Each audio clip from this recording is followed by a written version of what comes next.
E aí, Enem na área, chegou a hora, hein? Hora do Enem!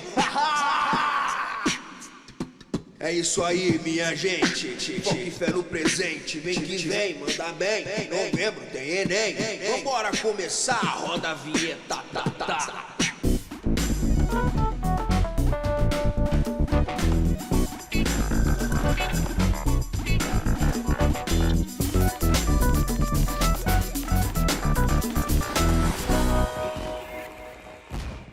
Já estamos juntos e misturados em mais uma Hora do Enem. Olimpíada Internacional Matemática Sem Fronteiras no Brasil. Já ouviu falar? É a maior competição de matemática interclasses do mundo. Aqui no Brasil, ela é realizada pelo Programa de Olimpíadas do Conhecimento, a rede POC. E quem explica tudo é um dos coordenadores do projeto, o professor Osimar Pereira. Mas antes, a gente vê como a matemática pode te ajudar nas suas finanças. Professor Sandro Vinícius, por gentileza. E aí, professor? E aí, meu amigo, tudo bom? Seja bem-vindo. Sempre. Mais uma vez. Hoje a gente vai falar sobre juros compostos. Dá para ganhar dinheiro com isso? Olha, Lange, juros compostos muito importante para o cidadão. Dá para ganhar dinheiro sim, para você escolher uma boa aplicação, para você ver como você vai investir o seu dinheiro a juros compostos. Dá para você ter um poder de decisão se você vai fazer uma compra à vista, se essa mesma compra a prazo é mais interessante. Então, na verdade, juros compostos a gente chama de matemática da cidadania. Tem que te dar poder de decisão, tem que te ajudar como cidadão. Agora, falando especificamente do Enem, professor, o que a banca quer que o candidato saiba sobre esse assunto? No Enem, quando cai questão de juros compostos, na verdade você precisa saber como você vai aplicar um determinado capital e como ele vai se transformar usando juros compostos. Aí você precisa saber um pouquinho de função exponencial, um pouquinho de progressão geométrica e tem que saber um pouquinho sobre fator de correção e fator de aumento. Vou te explicar. Opa, agora, professor. Vamos lá? Bora!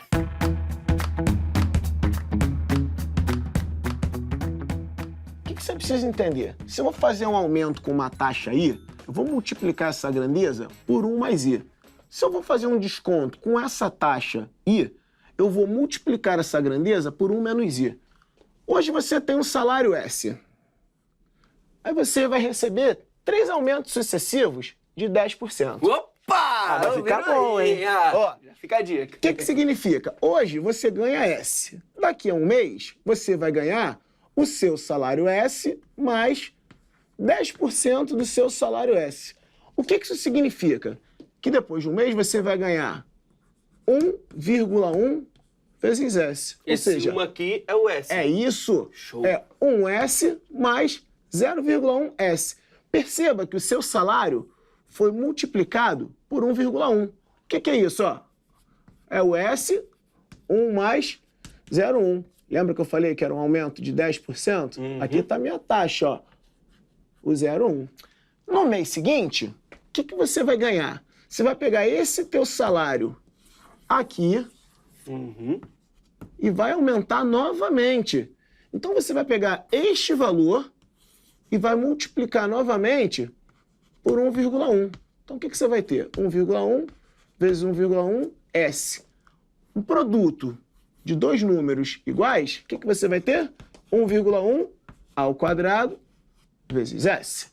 Show. Tá ótimo. 2 aumentos sucessivos de 10%, 1,1 ao quadrado vezes S. No próximo mês, vou pegar esse teu salário, que já era 1,1 ao quadrado vezes S, e vou multiplicar novamente por 1,1, porque eu estou dando o terceiro aumento De 10%. de 10%. Então, o que você vai ter?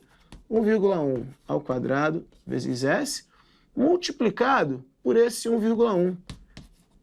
Então, você vai ter aqui, ó, 1,1 ao cubo vezes S.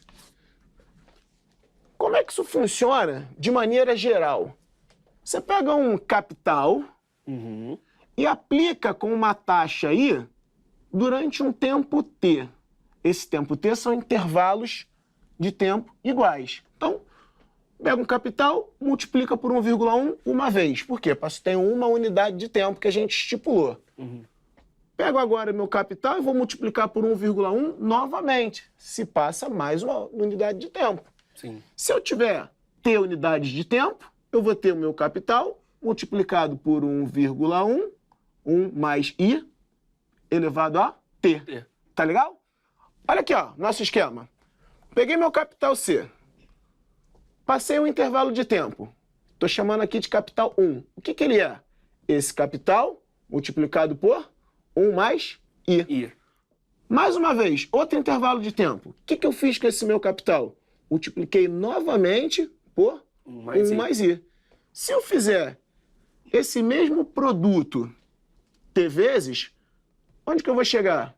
Num montante, que é tudo isso acumulado, que vai ser o capital vezes 1 mais I elevado a T.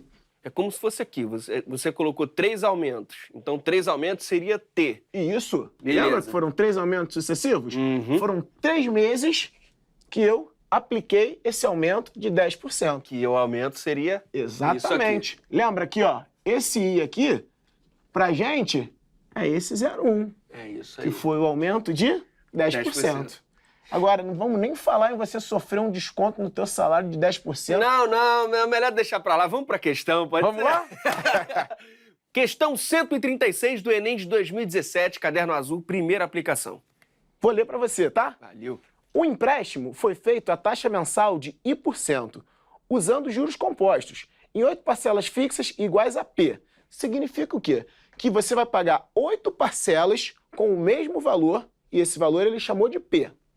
Beleza. O devedor tem a possibilidade de quitar a dívida antecipadamente a qualquer momento, pagando para isso o valor atual das parcelas ainda a pagar.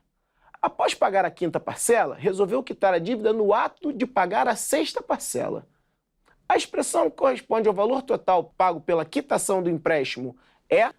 Professor, eu já me compliquei todo aqui só de observar essas opções de resposta numa linguagem não verbal. Isso é uma grande dificuldade? Para o aluno, Lange, ele tem mais facilidade a resolver uma questão quando as opções aparecem, os números, na forma como ele aprecia mais. Ou seja, uma base decimal, na verdade, os números que servem para quantificar.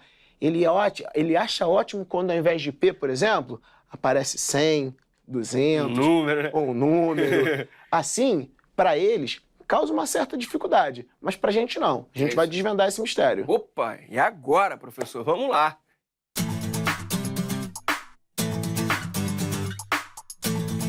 Esse devedor, ele já pagou a parcela 1, já pagou a parcela 2, até a parcela 5. Beleza. Na parcela 6, ele resolveu quitar a sua dívida. Então ele vai pagar, no ato da parcela 6, as parcelas 6, 7 e 8. Para comparar o dinheiro, a gente tem que trazer para a mesma época. Porque o dinheiro, se ele está sendo aplicado com uma determinada taxa, o devedor ele tem uma taxa lá que era de I%.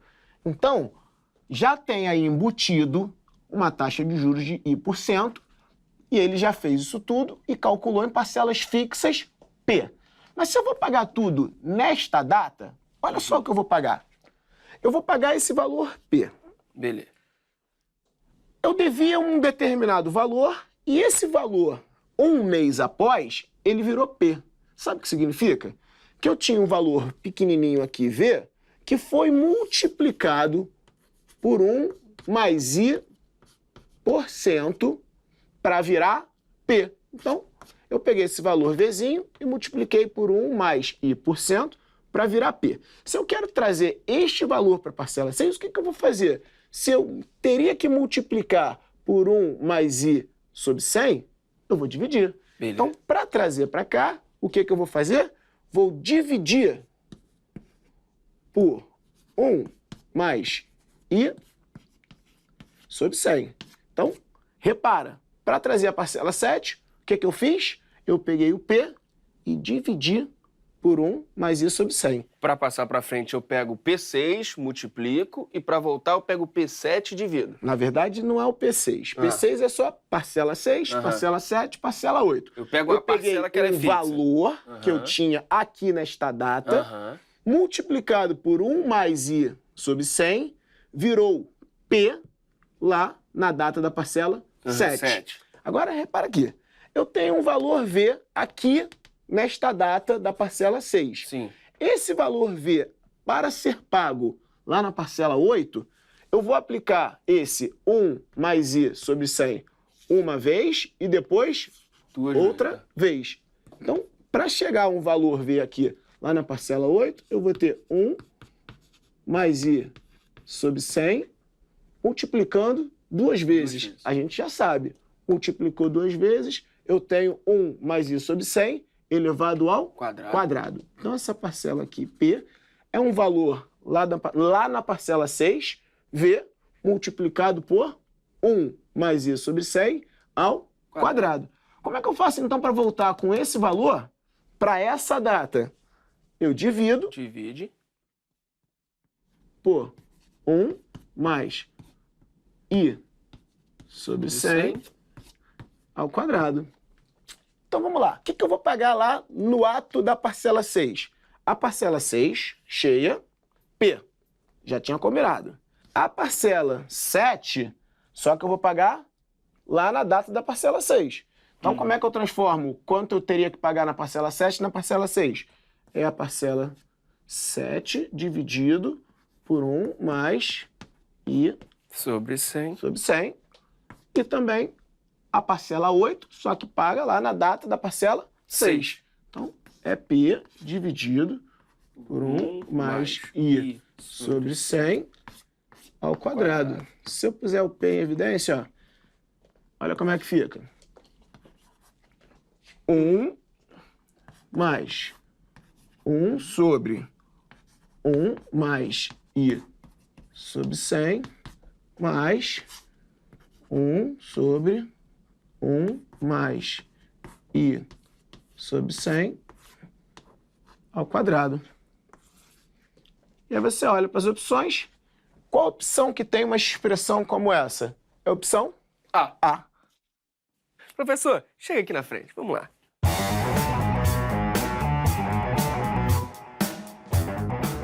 Para treinar e ficar bom em resolver questões de juros compostos, qual o seu conselho, professor? Bom, o aluno tem que se apropriar primeiro da teoria. E para fazer isso, ele pode entrar lá no portal da matemática e assistir as videoaulas. Lá você tem essas videoaulas separadas pela série que o aluno está e com seus conteúdos. Então entra lá, procura na parte de porcentagem, você vai ter aulas de juros compostos, aí você vai ficar craque na teoria.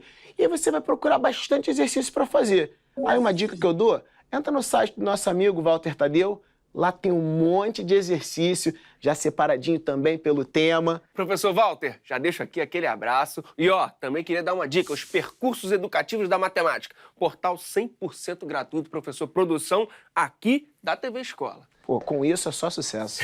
Professor, muitíssimo obrigado. Um abração, Lange. Volte sempre, professor. Sempre. O nosso convidado de hoje é coordenador da Olimpíada Internacional Matemática Sem Fronteiras no Brasil. A competição envolve alunos do mundo todo. São mais de 244 mil. É gente à beça querendo pensar matemática, né? Explica melhor pra gente, professor Osimar Pereira. Chega mais. Belezinha? Seja bem-vindo mais uma vez. Professor, o que é a Olimpíada Internacional Matemática Sem Fronteiras aqui no Brasil? É uma Olimpíada organizada por classes, né? Os alunos participam em equipes, organizada, né, conforme o interesse das escolas. Esse projeto é um projeto da França, né? Uma única Olimpíada interclasses de matemática no mundo. E aqui no Brasil, nós, a Rede POC, que coordena, e nós temos procurado fazer com que as escolas, né, adaptem o modelo, né, da Olimpíada da França aos interesses, às necessidades, às condições das escolas. E aí as escolas, né, elas podem participar de diversas maneiras. Então, tem escolas que participam com a classe inteira, né? Então, pega 30, 40 alunos para fazer somente uma prova. Tem escolas onde eles dividem as salas em subgrupos e cada grupo faz uma prova. Tem escolas em que os estudantes são convidados a participar fora do período e aí os interessados são organizados em equipes mistas, de séries diferentes, inclusive. E aí, dessa maneira, o que eles fazem? Num determinado período de tempo, eles precisam resolver aquelas questões de matemática como se fosse uma maratona, né? E os estudantes têm gostado bastante. E é diferente da UBMEP? Sim, primeiro que elas têm objetivos diferentes, né? Então, apesar de todas serem voltadas para a matemática, a UBMEP ela é um programa governamental.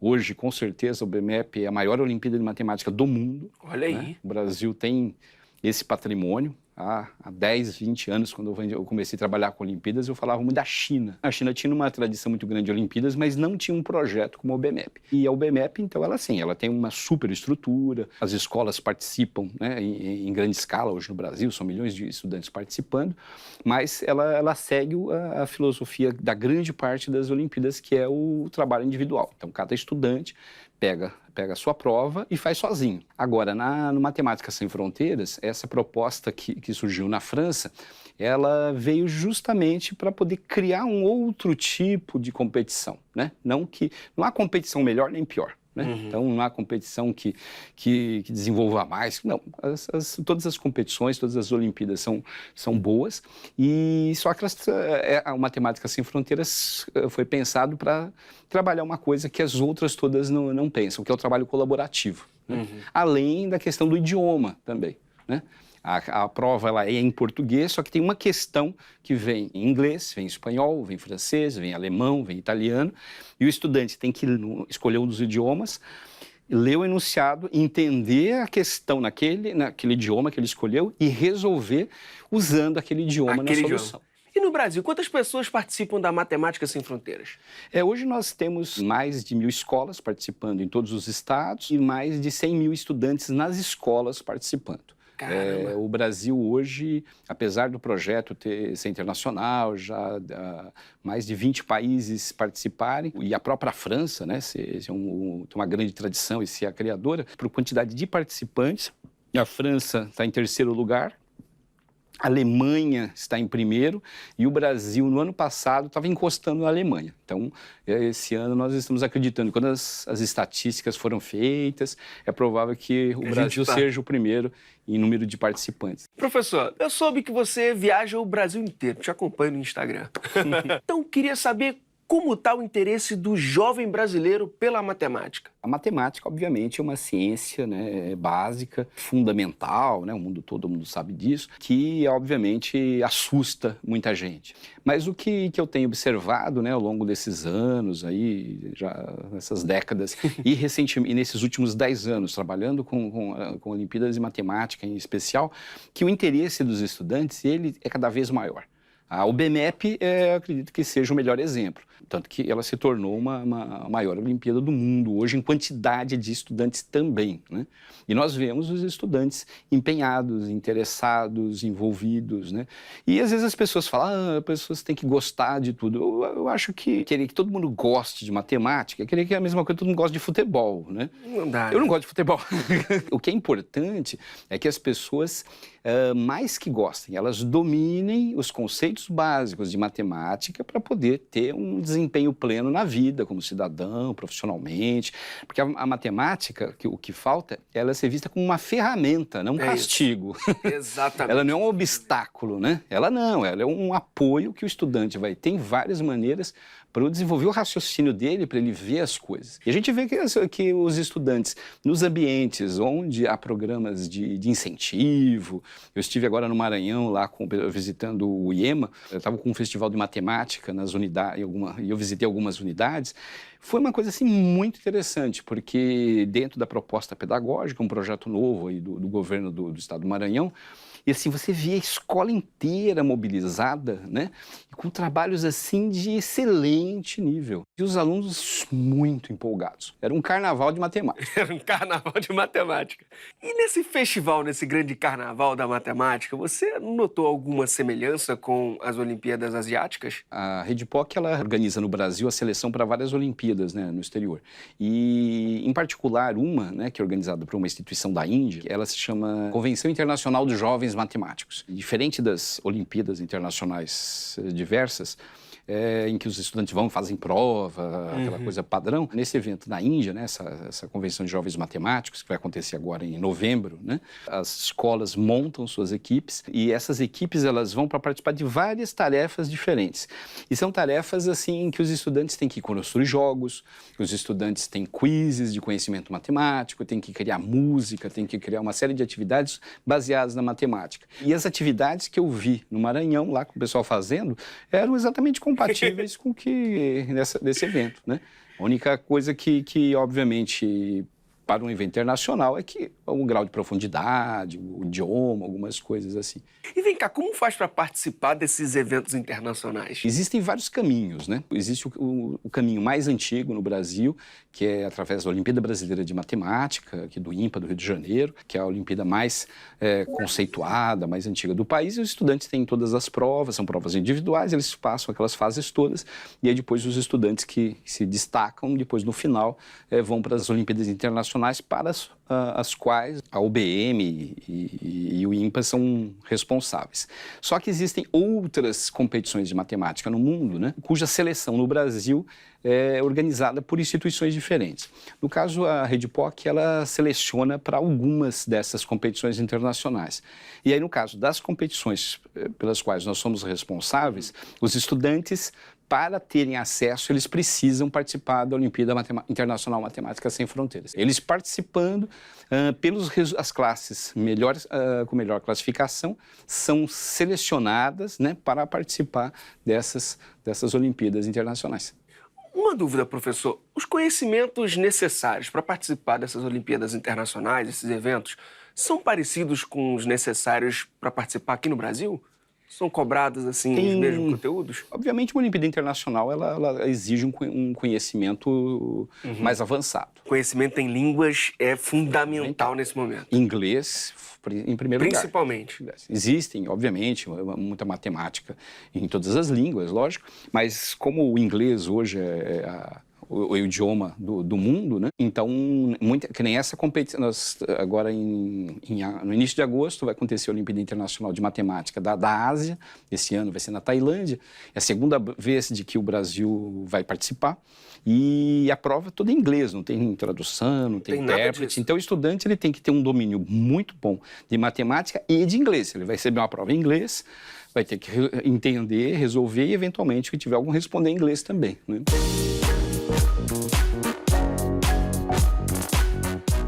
A produção falou de um caso numa escola de jovens e adultos. Poderia contar pra gente? As Olimpíadas, elas são como a Copa do Mundo, né? Elas são jogos para os estudantes, só que são jogos mentais, né? Sim. E as Olimpíadas, elas ajudam muito os professores a envolverem os alunos, né, no conhecimento, no estudo. E nós temos no Brasil os cursos de educação de jovens e adultos, que são para aqueles que, por vários motivos, estão fazendo o seu ensino fundamental ou médio num outro momento, né, fora do grupo regular, né? E nós temos um caso muito interessante de um curso de EJA da Rede Municipal de Diadema, em São Paulo, onde justamente o coordenador da escola, ele viu, pelo mecanismo de equipe, tudo do Matemática Sem Fronteiras, como uma maneira de envolver os estudantes na matemática, no estudo. Esse é o segundo ano que a escola participa. No ano passado eles não foram premiados, mas eles acho muito interessante, porque a Olimpíada foi um meio de envolver os alunos com a matemática, de maneira que eles não percebessem que estavam estudando matemática dessa maneira que nem todos gostam. E este ano eles participaram de novo, a própria Secretaria de Educação ficou bastante interessada, conversou conosco, envolveu mais escolas da cidade, da rede municipal participaram, e essa escola foi premiada esse ano com uma classe. E são estudantes, assim, já com certa idade e tal. Adultos e tal, participando, competindo, isso é legal, né? Mostrar que não tem idade, né? Exatamente. Como os exercícios das Olimpíadas ajudam o candidato que está se preparando para o Enem? Matemática é uma só. O que é a essência da matemática é a forma de você pensar. Então, quando o estudante pega um problema de Olimpíada, ele resolve qualquer outro depois. Então, os problemas das Olimpíadas ajudam o estudante a encarar os problemas matemáticos de uma forma mais realista. E aí, quando ele vai ver os outros, é muito mais fácil. Agora, professor Zimar, para quem gostou e quer saber mais informações sobre a Olimpíada Internacional Matemática Sem Fronteiras, busca onde? Não só o Matemática Sem Fronteiras, como a Olimpíada Internacional da Ásia, convenções de jovens matemáticos e outras competições internacionais, inclusive materiais de estudo, os estudantes podem procurar no site da RedePoc, www.redepoc.com. Muitíssimo obrigado mesmo pelo bate-papo, por toda a ajuda. Você volta, né? A gente vai ter mais um papo. Vamos sim. E é isso, galera. Não dá mole. O Hora do Enem tá aqui pra te ajudar. Já entrou no nosso canal hoje? youtube.com/TV Escola. Quase 400 entrevistas e centenas de resoluções de questões do Enem. É conteúdo que não acaba mais. Então, vou repetir. youtube.com/TV Escola e até a próxima. Já estamos juntos! Fala comigo! Quando quiser. Vai.